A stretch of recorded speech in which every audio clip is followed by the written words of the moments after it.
noches, esto es Luis Novarecio Entrevista. En un instante estamos hablando con el precandidato a vicepresidente de la Nación y gobernador de la provincia de Salta, Juan Manuel Urtubey, cuando ya están terminando definitivamente las campañas. Hoy, formalmente ayer, porque vamos a pasar hacia el día jueves en nuestro programa, fue el último día más fuerte. Tendremos en este jueves el cierre hasta las 8 de la mañana. Datos para mencionar es el tema del escrutinio.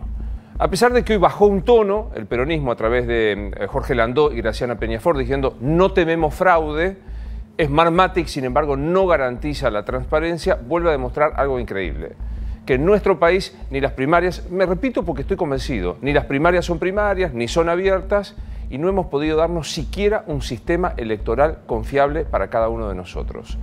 Vamos a ver qué es lo que sucede. Está bueno recordar esto, el escrutinio provisorio no tiene efecto jurídico. Lo único que consagra a los candidatos que van a ir a competir en octubre es el escrutinio definitivo, pero sí da certeza la noche de los comicios, en donde podemos saber con un margen de error. Nunca, desde que se ha utilizado el sistema en la Argentina, hubo una diferencia mayor al 1.5 entre el escrutinio provisorio y el escrutinio definitivo, que en algunos casos es central. Vengo de una provincia en donde hubo que abrir todas las urnas y donde hubo diferencias entre, por ejemplo, Miguel del Cel y el gobernador Miguel Lifchit, que eran del 0,8%.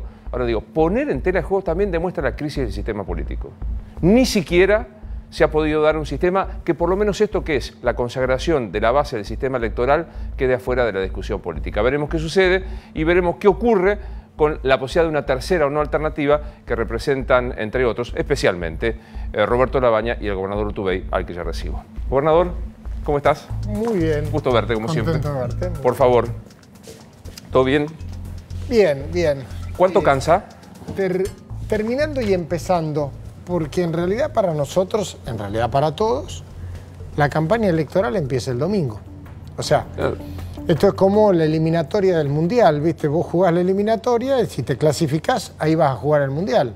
Si te cansó la eliminatoria o pensás que ahí terminaste, estás perdido, porque ahí es donde empieza la campaña electoral. ¿Pero no sentís que es primera vuelta? O sea, que somos tan geniales en la Argentina que forzamos hasta los sistemas. Lo que era una primaria para que nos metiéramos adentro de los partidos, ¿no te parece que es una primera vuelta? Está todo mal hecho en nuestro país, lamentablemente. Primero, digamos, valido lo que decías recién respecto, bueno, de esa discusión que se da con el tema del escrutinio provisorio. Pero aparte de eso, tenemos un sistema de primarias que no se usa como primaria. Gastamos un montón de guita para que hagamos una encuesta cara. Aparte de eso, le decimos a la gente que la vida se resuelve. Hay un antes y un después en nuestra vida de lo que pasa el domingo. Y lamentablemente el lunes va a seguir todo igual. Porque aparte no va a haber ningún efecto en el resultado electoral hasta el 27 de octubre. Claro. Entonces, nosotros tenemos un sistema de doble vuelta, más primarias, entre comillas, triple vuelta. Y queremos que la gente viva el balotaje del 24 de noviembre el 11 de agosto. Es loquísimo. Es muy loco. Porque en el fondo, el balotaje es la opción entre los dos que te quedaron. Ahí es opción. Es una democracia bastante restringida en libertad de elegir. ¿Por qué? Te quedás solo con dos. Pero la idea de que el balotaje sea entre los dos que están en el primero y en el segundo lugar. Pero pretender la lógica de balotaje ya desde agosto es restringir la libertad de la gente de votar con alegría, con libertad. A ver, yo quiero votar al que me parece que está bueno, después vemos. Digamos, si estoy tenso, esa final de dientes apretados, es el 24 de noviembre, no es este fin de semana. Después, entre otras cosas, enseñás Derecho Constitucional en la facultad. Digo, primero, y basándote en esto y demás, ¿sirve que sigamos teniendo primarias o hay que por lo menos cambiarlas como la Con esta lógica no sirve. Apuntaste recién algo que es medular. El sistema electoral es el nudo gordiano de lo que significan las reglas de juego de la convivencia democrática. Claro. Cuando se duda de eso, empezamos a tener un problema serio. Nosotros no hemos tenido ese problema desde la época del fraude patriótico, entre comillas, para acá. Nunca se discutió esas cosas. Discutirlas es un problema, pero también cuando tenés un sistema nuevo de escrutinio provisorio que tenía que estar 30 días antes el software para tener los códigos fuentes y todo, y no está, y estaba un par de días antes y llega. Cuando haces las pruebas y las pruebas no funcionan bien, naturalmente despiertan por lo menos suspicacias, sospechas.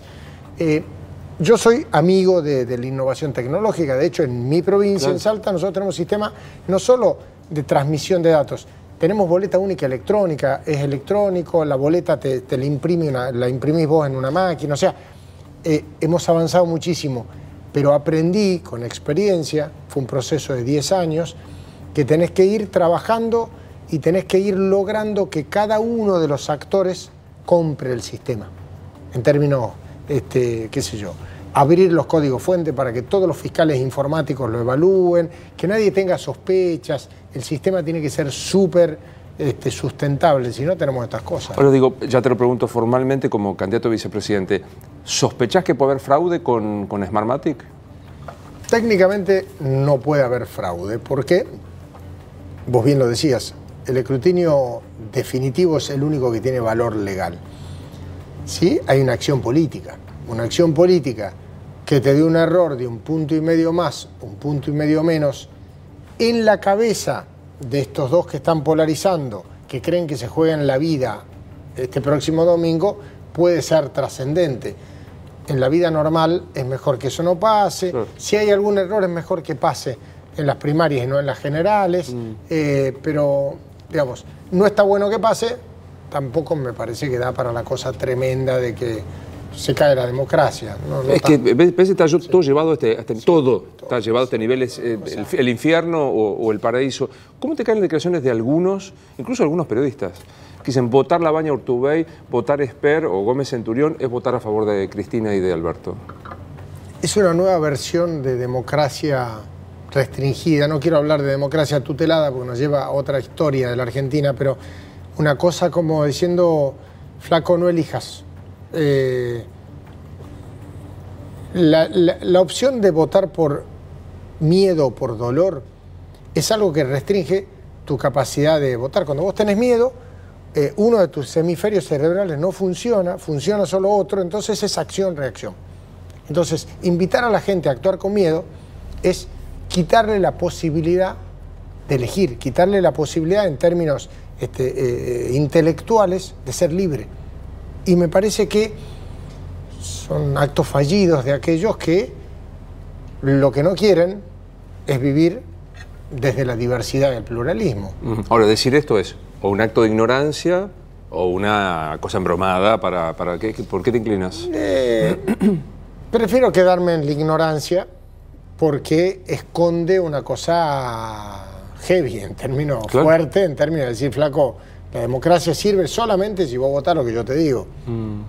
Hacer ruido. Ayer Julio Bárbaro me decía acá, es increíble porque también ponemos todo en términos dramáticos y no hay tanto como para enamorarse perdidamente o odiar irremediablemente ni a Macri ni a Cristina. ¿Te cierra esta idea de que no son ni odiables ni enamorables profundamente? Totalmente.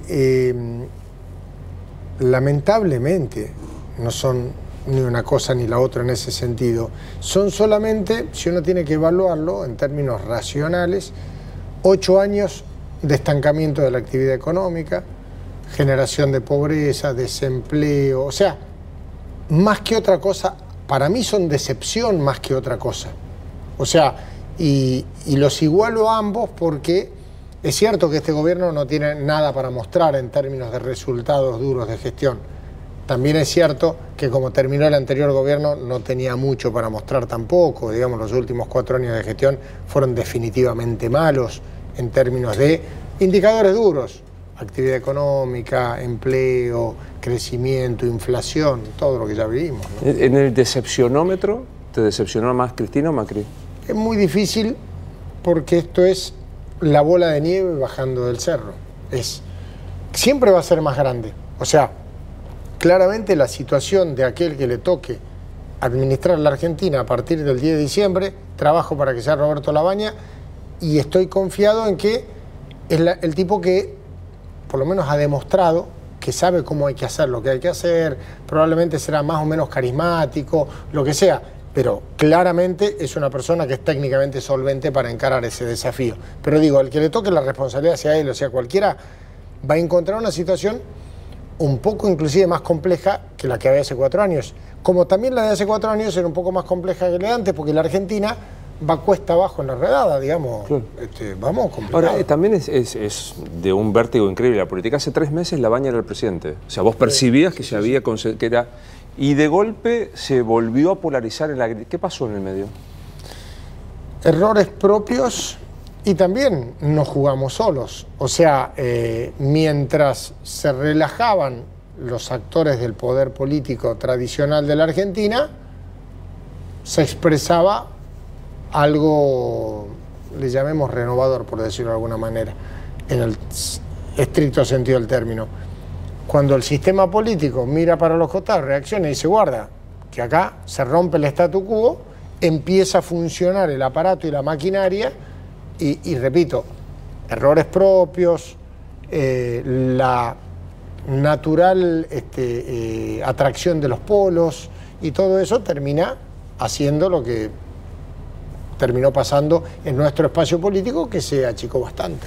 Massa encabezando la lista de diputados del Frente para la Victoria es uno de los que fue atraído por los polos. Lo que pasa es que cuando vos vas a construir un camino nuevo, esto es como cuando vos vas con un machete tratando de abrirte una senda en el medio del monte. Es mucho más cómodo ir por una autopista asfaltada que ya está construida, que ya va, probablemente no va en el primer lugar, va más atrás, pero el viaje es más confortable. Nosotros lo que estamos haciendo con Roberto es construir una opción que puede ser útil y funcional a los argentinos que quieren salir de estos dos extremos. Queremos hacer eso. Nos puede ir recontra súper bien y damos la gran sorpresa y La Baña es presidente. Bueno, es una posibilidad, fácticamente posibilidad.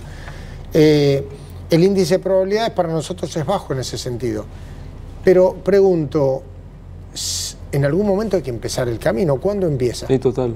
Aparte digo, para los que no somos políticos, ¿cómo paga al final del camino decir es lo peor de la historia y aliarte, digamos? ¿Tiene algún costo en Argentina o vos crees que no?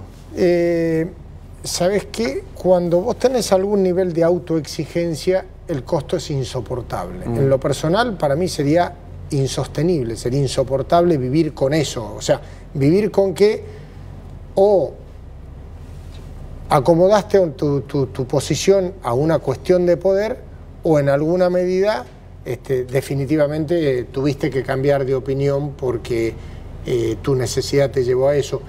Y eso es lo que ha generado una enorme decepción en el sistema político argentino en décadas. Déjame poner nombre y apellido. ¿Para vos hubiera sido insoportable en tu conciencia aliarte con Cristina? Sí.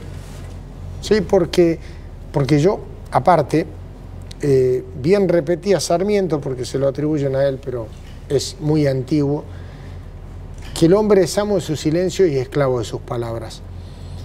Yo le dije a los argentinos que iba a trabajar para construir una alternativa diferente a Macri y a Cristina. Y estoy trabajando en eso. Me puede ir bien, me puede ir mal. El parámetro de bien o mal, de acuerdo a la escala de tiempo en que lo mires. Si la realización de tus ideales tiene que darse irremediablemente en el curso de un año calendario, estamos jodidos.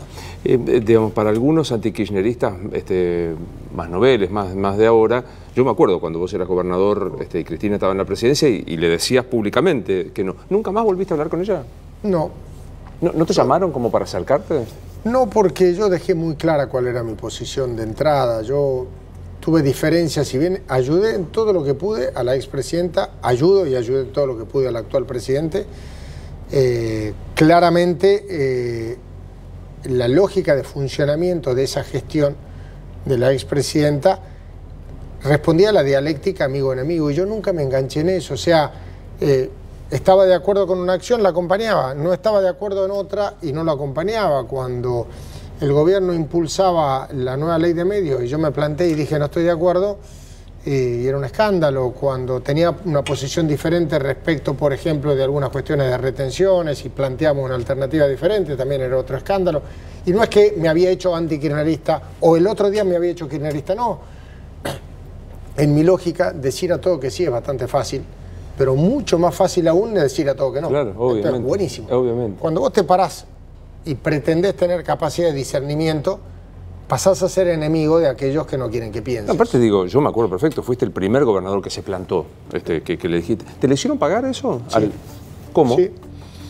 Yo estuve durante muchos años sin obra pública en la provincia durante la gestión de la expresidenta, salvo lo que por ley correspondía a la coparticipación, separaron inclusive obras nacionales que después te terminan generando impacto a vos, porque la gente no tiene muy clara la... El gobernador hace la obra. Exactamente, tal cual, y son obras nacionales, como me pasó ahora, tenía un conflicto con los docentes, que afortunadamente ya pasó. La discusión era un fondo compensador docente que el gobierno nacional resolvió no pagar más, un fondo nacional, el congelamiento del incentivo docente, que también es un fondo nacional, que se congeló desde hace 3 años en medio de la inflación, el pago del impuesto a las ganancias, pero la gente no entiende mucho que son cuestiones nacionales, pero te las plantea vos. Y lo mismo me pasaba en esa época. Lo que pasa es que hay cosas que no se perdonan. Yo en el 2007, en el 2011 y en el 2015 le gané a candidatos que impulsaba el kirchnerismo. Bueno, pero eso no significa que yo era enemigo. Al día siguiente puedo sentarme, hablar, conversar, porque hasta para mí eso es estimulante intelectualmente. ¿Qué cambió? Digamos, sentí que, viste que dicen, hay un kirchnerismo nuevo, volvimos pero mejor, ¿o crees que no? Yo no creo en eso, porque todavía no tengo muy claro a dónde reside el ámbito del poder en ese espacio político. Toda la gestualidad hasta ahora sigue siendo que reside en la candidata vicepresidenta, la expresidenta, y no en el presidente. Y eso, por experiencia en la historia de la humanidad, nunca funcionó bien. Nunca funcionó. O sea, ¿manda Cristina? Es lo que hoy aparece, cuando uno ve, digamos, gestual, en términos de gestos, es clarísimo que así funciona. La pregunta es, ¿cómo puede ser un gobierno así? Es complicado, para mí es muy complicado. Del otro sector, ya sé que la respuesta es obvia, es que es casi retórica. ¿Te arrepentís de haberle dicho que no a Macri, a ser vicepresidente? No, para nada. ¿Me contás cómo fue eso, de lo que puedas contar? ¿Sabes qué? Hay gente que confunde gobernabilidad, buena relación, colaboración y demás con abandonar tus convicciones. Y claramente desde el gobierno, cercano al gobierno, el propio presidente, dirigentes y todos, en definitiva, siempre valoraron positivamente mi generosidad en el trabajo político, porque nunca antepuse mis intereses a que a la Argentina le vaya bien. Pero yo siempre fui muy claro desde el minuto cero, es que mi desafío era construir algo diferente a lo que propone el gobierno Macri y a lo que venía proponiendo el kirchnerismo. ¿Por qué? Porque yo creo que, al margen de la lógica de construcción de poder, en términos de modelo económico, la ortodoxia clásica que hoy vivimos en el gobierno, el clásico modelo neoliberal, y por otro lado, el populismo irresponsable clásico también que se vive en la Argentina, se ponen en las antípodas de dos cosas que son igualmente poco sustentables. Entonces, ¿cuál fue mi planteo? Construyamos algo que no es inventar nada nuevo, como funciona el mundo. Y no nos comparemos con cantones suizos. Chile, Bolivia, Paraguay, Perú, Colombia, países nuestros, de la región. Porque viste que a veces te dicen, no, nuestra cultura es distinta. No, bueno, ¿cuál es la diferencia cultural con Paraguay, Bolivia, Chile, Colombia, Perú? No hay muchas. Claro que no. Sin embargo, son países que un día dijeron, nos pongamos a laburar en serio. Y se pusieron a laburar en serio. Y los resultados los están empezando a vivir. ¿Cómo fue la propuesta? ¿Lo hablaste con Macri cuando te lo propuso? Sí, en realidad, como funciona en política, siempre hay operadores en el medio, claro, ¿viste? Que evitan eso. Y yo también creo que, más allá de la cuestión de la política, estamos frente a un presidente de la nación que claramente requieren no solo respeto, yo tengo una buena relación personal, sino también, obviamente, la cuestión de la investidura de poder que tiene que tener un presidente hasta el último día de su mandato. Yo en eso quiero cuidar, más allá que no comparta el modelo económico, que no comparta la forma de gestión, sí creo que tenemos que sostener esa posición de poder de un presidente, porque lo peor que nos puede pasar, ya lo hemos vivido en la Argentina, cuando tenemos presidentes que se van deshilachando, ¿viste? Bueno. Sí, claro. Y tenemos varios. muy mal al país. Pero digo, como te pregunté con Cristina, te pregunto con Macri, ¿te lo hicieron pagar cuando dijiste no a sumarte al macrismo? Un poquito siempre, ¿viste? Funciona. Siempre mejores modales, siempre con otra onda distinta, pero al final del camino la lógica de construcción de poder, por decirlo de alguna manera, intelectualmente es brutal en la Argentina. Pero no es patrimonio ni del macrismo ni del kirchnerismo, es de nuestra cultura así brutal, en ese sentido de que o el amigo total o el enemigo total. Es un disparate eso, ¿no? O sea, esa cosa de...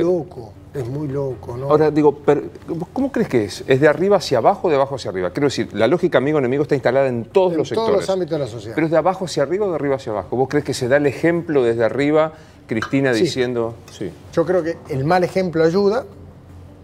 Y aparte, los que tenemos mayor responsabilidad, tenemos que tener mayor nivel de conciencia respecto de eso. Hay un rezo que a veces hacen, ¿viste? En la provincia de Salta, rezan mucho en todos lados. Entonces hay uno de las oraciones que dice, que habla siempre de la honestidad de los ciudadanos y la prudencia de los gobernantes. A mí siempre, hablando en cristiano, me hinchaba la pelota y dice, ¿por qué no la honestidad de los políticos, funcionarios, no sé cómo, los gobernantes? No, claro, lo que pasa, hasta que un día le pregunté a un cura amigo, le dije, hermano, explícame esto. No, me dice, no seas bruto, y me dice que la honestidad somos todos los ciudadanos, los gobernantes también son ciudadanos. Lo que pasa es que a los gobernantes se les pide un upgrade respecto al ciudadano, cosa que está bueno, ¿no? Está bueno, no lo había... Entonces, el planteo ¿cuál es? Tenés que ser, como gobernante, tenés que ponerte un poquito, no en el mal sentido, pero arriba en términos de responsabilidad institucional. Y yo por eso quiero ir a una reforma fuerte en el sistema de gobierno en la Argentina. Lavagna está convencido, por suerte, porque yo soy de poca idea pero fija, así que lo iba a convencer igual, así que el minuto cero me dijo estoy de acuerdo, entonces ya nos ahorramos esa discusión, que era bajar un poco el tono del hiperpersonalismo de Argentina, atenuar el hiperpresidencialismo, ir a un sistema semiparlamentario. ¿Para qué? Para cambiar la lógica de incentivos. Hoy en la política, el que grita más tiene más consenso, ergo tiene más poder. O sea, el crecimiento está en la confrontación. El incentivo está en la confrontación. Entonces, por eso la política se pelean como perros y gatos todo el día. Si el incentivo lo pones en el acuerdo, en el consenso, va a empezar a mutar. Entonces está bien, los argentinos nos peleamos por definición, sí, pero si hay incentivo para no pelearte, no te peleás. Claro. Yo cuando era chico andaba en moto, siempre anduve. Y cuando eras chico no tenías conciencia y no usabas casco. Yo tomé conciencia y usaba casco porque cuidaba mi cabeza o porque la policía me hacía una multa y me sacaba la moto. Y porque la policía me hacía una multa y me sacaba la moto. Creo que con la política hay que hacer lo mismo. O sea, cambiemos sistemas para que obliguemos a consensos y que, viste, esa cosa del electrocardiograma, que la política argentina sea más aburrida. Entonces empecemos a discutir de otra cosa. Viste que no garpa, yo casi filosófico, no garpa el tipo cordial, el tipo razonable, el tipo amable, garpa el otro, o sea, pero incluso la lógica nuestra en la tele, es decir, no lo traiga porque es tan, viste, es tranquilo. Los países, tuve la oportunidad, porque yo me dediqué a formarme y luego a formar agentes públicos. Tenemos una universidad de administración pública, trabajamos mucho en eso, es casi mi obsesión. Entonces, gracias a eso, tuve la oportunidad, mientras estudiaba, de recorrer gran parte del mundo. ¿Qué verifiqué? En los países a los cuales le va bien, la política es un embole. No podés vender un programa llevando a un político, porque son todos aburridos, son todos grises, son una cosa así, nadie levanta el tono de voz, porque el tipo está laburando. Es más, la gente ni sabe quiénes son, y son países que crecen de una manera espectacular. Toda esa cosa que tenemos nosotros, entonces la gente se divierte desde otro lado, con el espectáculo, con el deporte, con esto, con lo otro, pero no con la gestión. Una gran frase, en los países donde la cosa anda bien, la política es un embole. Claro. Porque en definitiva los tipos están laburando, no peleándose unos con otros. Y aparte acordando, acercando, como... Y eso es lo que en alguna medida te permite mayor nivel de previsibilidad. En un país como la Argentina, vos tenés una pyme, yo tengo pyme, vos vas a sentarte a invertir a ver qué va a pasar. Y ninguno invierte hasta que no cambie el gobierno a ver qué pasa. Porque no sabés si nos vamos a hacer comunistas, socialistas o liberales en 48 horas sin tocar tronera. En otros países, para que haya un cambio pasan 20 años. Entonces vos ya podés madurar la rentabilidad de una inversión, toda la historia. Por eso crecen los países. Pero te saco un segundo esta idea. ¿Crees que la opción de octubre o noviembre, si la disputa es entre Macri y Cristina, es el chavismo o el ultraliberalismo? Yo no me quiero enganchar con la parte, es público mi distancia con el kirchnerismo y demás, pero porque me quiero correr de lo dramático de que nos quedamos sin democracia, ¿viste? Yo no me quiero enganchar en eso porque la Argentina es un país sólido, bien plantado. Sí, yo tengo mis diferencias respecto de este modelo económico y de este modelo económico. ¿Por qué? Porque con este modelo económico el ajuste trae otro ajuste. O sea, si vos seguís restringiendo la actividad económica, seguís apostando a la timba financiera, a la especulación, vos no vas a crecer nunca. Y si no creces, siempre vas a tener que ajustar más porque nunca te va a alcanzar la plata. Entonces, esto es Macri, claramente. Esto es Macri. Ajuste. De este lado sí, hay aliento al consumo sin ninguna medida que garantice sustentabilidad. ¿Qué es eso? Inflación, emisión monetaria, en algunos casos endeudamiento, que no fue en este caso, sino en este, pero sí es inflación y todo el proceso.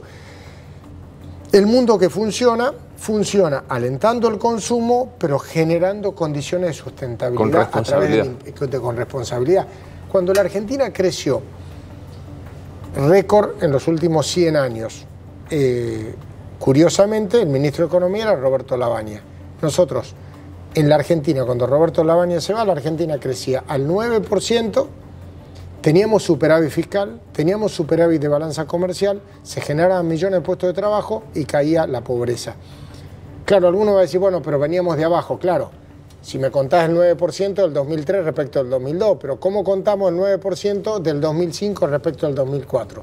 Si ya veníamos creciendo. La Argentina estaba creciendo. Entonces, en una Argentina que crece, cuando la economía crece, si tu problema es el déficit fiscal, haces que el Estado no crezca tanto, crezca poquitito, pero que la economía crezca más, equilibrás. Si vos lo que haces es achicar la economía como se hace ahora, el Estado cada vez tiene más impacto. Y llega un momento en donde el déficit fiscal es inevitable y ¿qué tenés que hacer? Lo que ya recomienda el fondo, más ajuste, más reforma, más ajuste. Gobernador, vos que lo conocés un poco más, ¿no le salió a Macri o es esto? Yo creo que hay, primero, una mirada diferente a la que por lo menos yo creo que necesita la Argentina, una propuesta desarrollista, y segundo, también hubo errores de gestión. Claramente hubo errores de gestión. Ha habido algunas acciones de gobierno que han complicado la situación fiscal de la provincia, creo que de las provincias argentinas, de las 24, y hoy, ¿qué nos está pasando? Todas las provincias argentinas estamos recaudando menos, la nación está recaudando menos, se está, salvo aquellos que tenemos la suerte de poder tener algún nivel de actividad económica un poquito mejor, muchas ya están entrando en déficit fiscal, igual que le está pasando a la nación, producto de que esto no camina, no funciona. Es casi más, de vuelta, es casi más filosófica o casi más psicológica, vos sos abogado, pero digo, la cabeza, ¿qué dicen los detractores de Macri? Es un tipo que quiere un tercio de la gente afuera porque le sobra este país, que solo piensa de manera empresaria, que cree en la teoría del terreno. ¿Cómo es la cabeza de Macri? Yo no creo que haya nadie tan perverso que diga yo quiero gente que se quede afuera. Lo que sí creo que hay una mayor o una menor sensibilidad respecto del costo de un proceso. Porque yo parto de la buena fe. Yo creo que un liberal y un comunista quieren lo mejor para su nación, los tipos que laburan decentemente, yo estoy seguro. El tema es el tránsito.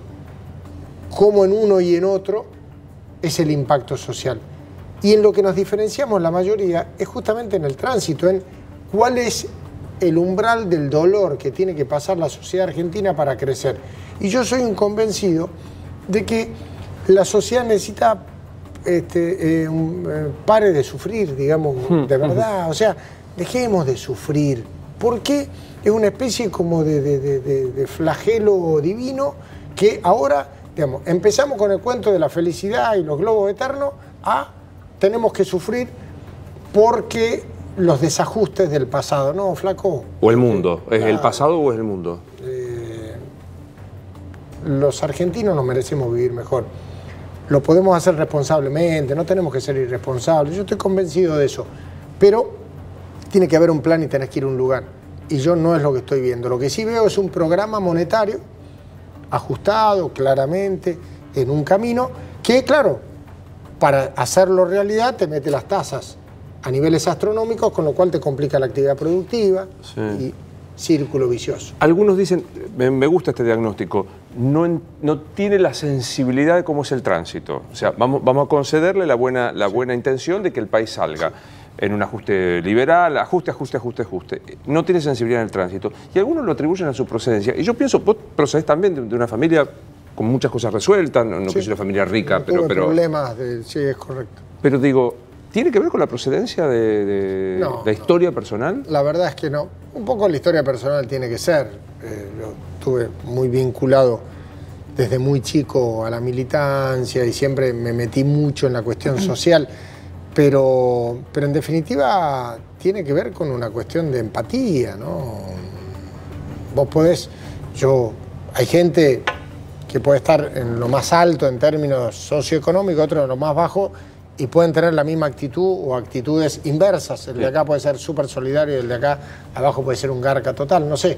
Pero me parece que la Argentina, en alguna medida, ha incentivado los desajustes de la política, terminan legitimando esto. O sea, cuando vos tenés los vagos que no laburan, que tienen planes para hacer manifestaciones, que independientemente de la justicia social que tenga, la cobertura social y demás, justifican al final del camino que un tipo de la extrema derecha te diga vagos vayan a laburar. ¿Viste? Genera gérmenes, claro. Exactamente, pero ¿por qué? Porque también son los excesos de este lado, terminan legitimando esos excesos. Vos tenés perfiles que en lugares normales no tendrían niveles de aceptación, y sin embargo los tienen porque la gente está harta, porque vos te rompés el lomo laburando y de repente ves al lado el tipo que no labura, ¿viste? Y esas cosas te hacen mucho ruido. Ya sé que me vas a decir que no, que vos esperas llegar a la segunda vuelta, pero como me gusta hablar porque no hablas con cliché,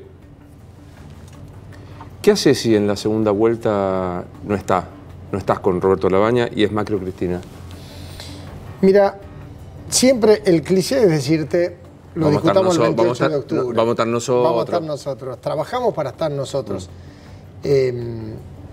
Cuando vos venís corriendo en una maratón o qué sé yo, te das vuelta para atrás y perdés el tiempo. Si yo, que estoy laburando a fondo para que Roberto Lavagna entre al balotaje, pienso qué pasa si no entra al balotaje, no entra. Es el instante de duda en donde no entra. Pero me corro del cliché. Eso te lo... ¿Cuánto en la democracia moderna influimos los dirigentes políticos sobre la sociedad respecto de la dirección del voto? Muy poco. Muy poco. Creo que casi nada. O sea, una cosa es que de repente yo a alguno le parezco un tipo muy piola y digo, mirá, qué buen tipo este. La verdad es que yo lo voto porque te pide me gusta. Un fenómeno bárbaro. Creo que ya terminada la década del 80, ya cuando llegaron los 90 eso ya había terminado, que el dirigente político se dé una vuelta y diga, bueno, y ahora vamos todos a votar a tal. A tal. Sí, el Perón que mandó a votar en blanco, o el Perón que mandó a votar... No existe nunca más eso. O sea, aparte, va contra mi naturaleza. Mira, yo estoy terminando mi mandato ahora en Salta. Son 12 años, muchísimo tiempo. El anterior gobernador de Salta también estuvo 12 años. ¿Qué estoy haciendo para que te des una idea? Yo no tengo candidatos en la provincia, porque creo que es nocivo que después de estar tanto tiempo, vos aparte dejes un sucesor. Si Perón, que hablabas de Perón recién, que era el más grosso por lo menos de nosotros, decía que su único heredero era el pueblo, yo que soy un dirigente intrascendente, ¿quién voy a ser yo para dejar un heredero? Entonces me corrí y al principio sé que los tipos decían, no, bueno, pero ahora decime la verdad. Ahora lo tiene. No, muchachos, y empiezan a vencer los plazos y dicen, hagan lo que les parezca que tienen que hacer, los voy a ayudar a todos, pero no me voy a meter, soy presidente. Bueno, yo pienso eso, esa es mi forma de te lo pregunto tangencialmente, personalmente, sí, a Juan Manuel Urtubey. ¿El voto en blanco para vos es un voto pensable? Mira, debo confesar que he votado en blanco, que he votado a partidos históricamente en las antípodas del mío, ¿viste? Cuando rebeldía adolescente, ¿viste? Cuando nombres, ahora quiero nombres y situaciones. Mira, acá, militante estudiantil peleado en la juventud universitaria, me acuerdo porque recomendábamos votar a Lía Méndez, Partido Comunista. Lía Méndez, claro. Y íbamos nosotros con Lía Méndez. Nunca en la vida la conocí, nada. Un día me encantaría conocerla. Y yo íbamos y votábamos, militábamos. ¿Por qué? Porque estábamos enojados porque la rosca interna, cosas de chicos de 18 años. Me encantó el título de la nota. Voté a una comunista. Claro, pero porque esas cosas, voté en blanco, voté. ¿Por qué? Porque a mí me da placer el voto. ¿Viste esa cosa que cada uno tiene su líbido en algún lado? Y el voto es una cosa que me parece una cosa súper interesante porque yo soy un dogmático militante de la libertad. Entonces, no hay mayor acto de libertad que cuando yo vengo y elijo a ver qué voy a hacer con mi sociedad. Después, ¿viste? Claro, es muy chiquitito. Por eso, pero en ese instante... Claro, una de las primeras cosas que me preguntaste es qué sentía o qué pensaba cuando alguien viene y te dice no voté a tal porque perdí el voto, qué sé yo. La verdad es que me da mucha pena. ¿Por qué? Porque es la restricción absoluta del mayor acto de libertad que tenés. Me da una curiosidad histórica. Yo tendría que estarte preguntando qué van a hacer ese gobierno, pero me da curiosidad. ¿En el 2003 qué votaste? ¿Néstor, Rodríguez Sá, Menem? En el 2003... No, en 2003 yo voté a Néstor Kirchner, sí. ¿Y estás arrepentido de aquel voto? No. No, porque la gestión del 2003 al 2007, recordemos lo que era el país, la Argentina estaba realmente desquiciada. Después, recordemos lo que era ese contexto, porque el famoso tema de yo en tu lugar haría tal cosa, no lo harías porque no soy vos. Ay, claro. En el 2003, ¿cuál era la agenda? Y yo participé en algo. La agenda de sacar la mayoría automática de los jueces de la Corte, la institucionalidad de la Argentina, el fortalecimiento de las instituciones, el poder las figuras presidenciales, claro. Todo eso. Esa era la agenda del 2003. Recordemos esa agenda del 2003. Debo ser claro. Cuando fue pasando el tiempo y se consolidó la posición de poder, ahí complicamos. Yo tengo verificado en nuestra historia argentina completa, todos los procesos políticos nacen iguales, obviamente muy chiquititos, empiezan a tener una expansión bárbara, un enorme prestigio toda la historia, y cuando están en su mejor momento, empiezan el proceso degenerativo para tratar de sostenerse en el poder para siempre. Se enferman de poder. El poder es una enfermedad definitivamente incurable. Y entonces ahí claramente empiezan a retroceder y vuelven casi a su posición fetal, vuelven casi a su posición inicial. Todos los procesos políticos en la Argentina fueron iguales. Y no quiero ofender a nadie, pero debo hablar desde Irigoyen, Perón, hasta los propios procesos militares que entraban cuando a sectores que después se olvidan, les pedían que vengan porque estaban hartos de otra cosa y después ya creen que es para siempre y así les va. Y bueno, y así pasó en todos los procesos políticos. ¿Hubo un Alfonsín también que le pasó algo parecido? Famoso tercer movimiento claro. histórico. ¿Te acordás la capital Carmen de Patagonia? Carlos Menem pasa lo mismo y con el kirchnerismo pasó lo mismo. ¿El 2007 votaste, Cristina, no? En el 2007, sí, en el 2007 yo voté a Cristina. Y de ese voto me arrepiento. Porque todavía recuerdo el acto del Teatro Argentino de La Plata, donde hablábamos de la institucionalidad, claro. Donde hablábamos de una fuerte apelación, un fortalecimiento de las figuras constitucionales de la Argentina, de la atenuación del poder. Todo eso era la agenda, recordemos, la agenda del 2007. Para cerrar el Pasó tema, todo lo contrario. Para cerrar el tema del voto, que es donde arrancamos, si la opción no está entre ustedes y otro, no descartás el voto en blanco. Habría que caminar hasta ese momento, pero yo no descarto ninguna opción. El voto en blanco es la primera que no descarto. ¿Es sexy el poder? Digamos, yo tengo claro, no tengo vocación de poder, pero digo, ¿genera como un atractivo, como un... Sí, es tremendo eso, tremendo. ¿Por? Tremendo. Porque termina arropando en alguna medida, sí, poniéndole ropaje atractivo cuando vos no tenés algún sustento más o menos sólido, y tu ropa es más importante que vos, te enloquece para siempre. Cuando vos tomas al poder como ese ropaje circunstancialmente, pero que vos sabés que lo usás hoy y mañana está sucio, lo mandás a lavar y después te pones otra cosa, y el poder ya no es tanto. Te decía hace un rato que para mí el poder es una enfermedad incurable. Para mí la única manera es vacunarte previamente, y eso son instituciones sólidas, formación y fundamentalmente estar más o menos en eje. ¿Y qué es lo que creo que nos pasa mucho? Muchos terminan buscando la actividad política como algunas otras cosas para lograr procesos de aceptación y cosas que no tienen resueltas internamente. Eso es muy impresionante lo que estás diciendo. Es fuertísimo, pero... Vas a validarte públicamente con el poder porque tenés algo interno que no pudiste... Exactamente, entonces, en alguna medida yo a veces digo, imagínate la cantidad de problemas que nos hubiésemos ahorrado los argentinos planteando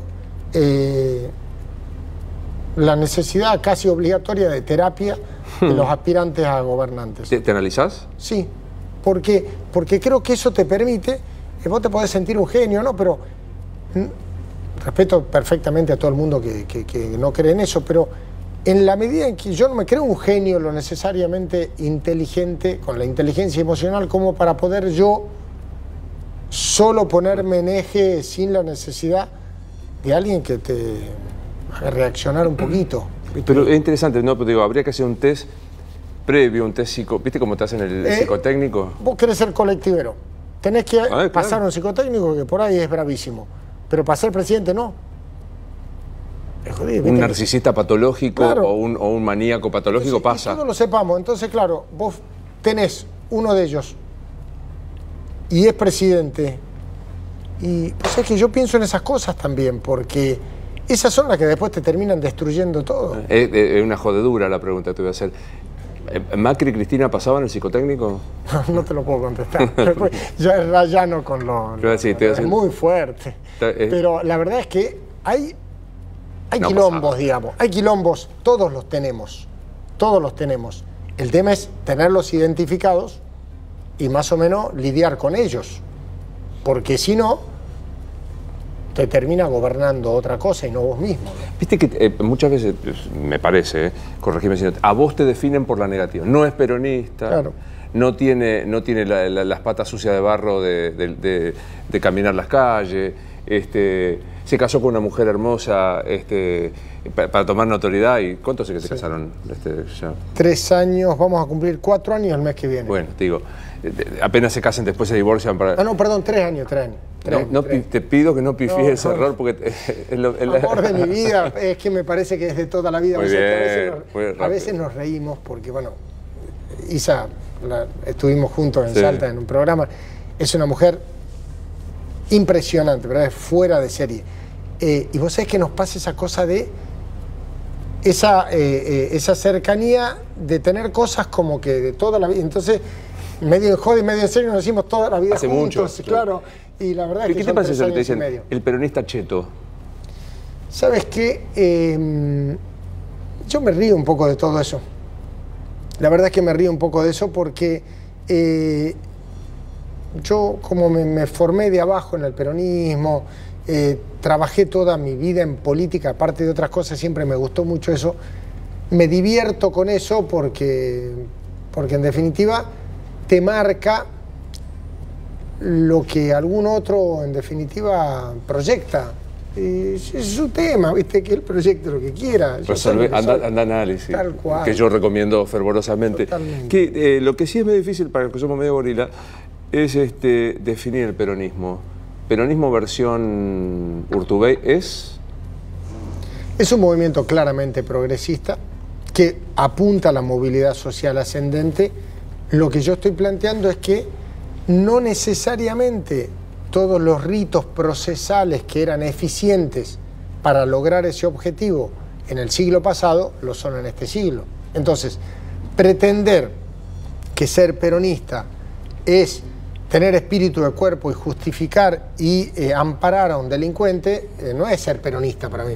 Entonces decís, bueno, tal tipo debiera estar en cana, este es un gorila. No, no, no soy gorila. Soy un tipo decente que no quiero dar explicaciones por un chorro. Bueno, eso, ¿viste? Esos como prejuicios que hay, ¿viste? Claro. Y creo fervientemente en la necesidad de la representación sindical, pero no por eso voy a defender a un tipo que a todas luces no solo no representa a los trabajadores, sino que aparte se enriqueció con eso. O sea, me parece que hay que tener poder de discernimiento y entender.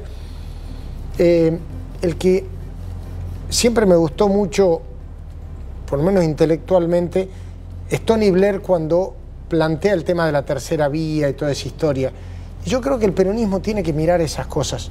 Yo creo que nosotros tenemos que entender cómo se puede trabajar con una lógica en donde, desde lo que fue la enorme reforma del PSOE, la modernización del PSOE en España, o el laborismo, o esos movimientos que fueron viendo de qué manera lograban nuevas herramientas de movilidad social. Entonces, yo, digamos, proyectar, si proyectaría, pero no lo puedo proyectar, hoy sería un tipo que estaría, a mi juicio, estaría viendo de qué manera los tipos más humildes entran en la vanguardia tecnológica a efectos de encontrar mecanismos para arreglarse en la vida, para crecer, o sea... Pues sin duda, es un tipo avanzada, que habló del ecologismo, que habló de... Pero digo, caigamos en el cliché, si Evita viviera, ¿vota Labaña? No tengo la menor duda, no tengo la menor duda. ¿Te imaginas a Evita votando a Roberto Labaña y a Urtubey? Sí, yo creo que sí, porque es lo más sustentable. O sea, ¿por qué nosotros armamos esto con Roberto y por qué yo estoy tranquilo trabajando con él? Repito, me encantaría que gane, sea presidente, y voy a laburar todo lo que pueda para hacerlo. Pero si no pasa, no importa, sí importa, pero bueno, será un proceso de más largo tiempo. Porque de verdad creo que ahí están muchos de la idea de una Argentina desarrollista, Frondizi. ¿Qué plantearía Frondizi? Frondizi tiene que estar acá planteando el apoyo a la pequeña y la mediana empresa, el agregado de valor, digamos, obviamente con nuevos tiempos. Hoy esa aplicación de conocimiento, no solo industrialización, porque obviamente ya replicar el modelo de San Pablo de 1950 sería una antigüedad, pero me parece que yo soy un desarrollista por definición y creo que el peronismo es eso. Total. Me queda poquito tiempo, así que voy a apelar casi a un adjetivo, una pequeña frase. Definime el país que te imaginás con Labaña presidente. Yo quiero un país creciendo y con trabajo. Y eso es lo que creo que nosotros podemos lograr con Labaña. Definime qué sería un país gobernado por Macri 4 años más. Me cuesta mucho pensar en un país diferente a este, que es un país que estamos viviendo, un país con desempleo, con 50% de los chicos abajo de la línea de pobreza, con endeudamiento creciente, y lo más grave aún, sin una luz al final. Yo no la estoy viendo. ¿Y un país gobernado por Fernández y Cristina? Me cuesta mucho porque vuelvo a ver el país que quedó, el país del cepo, el país de... no sé, viste, hay imágenes, digamos, de entre el precio cuidado estaba bueno, pero no la 9 milímetros en el escritorio con el empresario, viste, esas cosas que no queremos eso. ¿Estará viendo Lía Méndez? Me encantaría, me encantaría. No, desconozco si vive, perdón, Sí. supongo que sí, porque es una mujer joven de todo sí, esto. Sí, era joven, yo era mucho más joven aún, claro. Fue hace mucho tiempo. ¿Seguís cantando a la gran masa del pueblo combatiendo el capital? Sí, a fondo. Sí. ¿Combatiendo el capital? Sí, nosotros combatimos todo. ¿Viste cómo es? Cuando nos juntamos los peronistas combatimos todo, cantamos todo. Me gustó verte. Buena suerte Igualmente. el domingo. Gracias. Esto es Luis Novarecio, entrevista. Hasta la próxima.